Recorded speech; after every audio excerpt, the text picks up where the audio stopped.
దేవుని వాక్యం తెలియజేస్తూ ఉంది, ఆయనతో సహవాసం చేస్తే మనకు సమాధానం కలిగిద్దని, ఆయనతో సహవాసం చేస్తే దేవుడు మనకు మేలు చేస్తాడని, దేవుడు మన జీవితంలో అద్భుతాలు చేస్తాడని మనం ఆయన దగ్గరికి వస్తూ ఉన్నాం.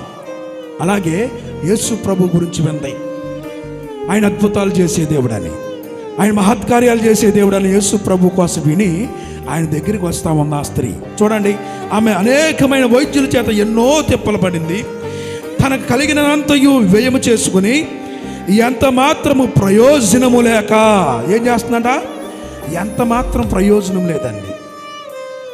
మరింత సంకటం ఎందుకు అంటే ఏమైపోతుంది?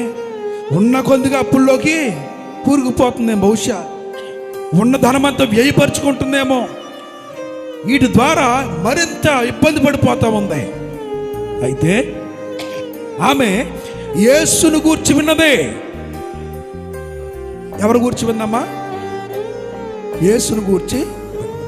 యేసు ప్రభువు దేవుడని, యేసు ప్రభువు అద్భుతాలు చేస్తాడని, యేసయ్య మహత్కార్యాలు చేస్తాడని, రోగం నుంచి విడిపిస్తాడని, దయ్యపు శక్తుల నుంచి విడిపిస్తాడని ఆమె నమ్మింది. ఆయన వార్తను వినది, ఆయన గూర్చిన వార్త చెవున పడింది ఆవిడికి. ఇప్పటి వరకు ఎంతో ప్రయాసపడింది, తన ధనాన్ని మొత్తం వ్యయపరుచుకుంది.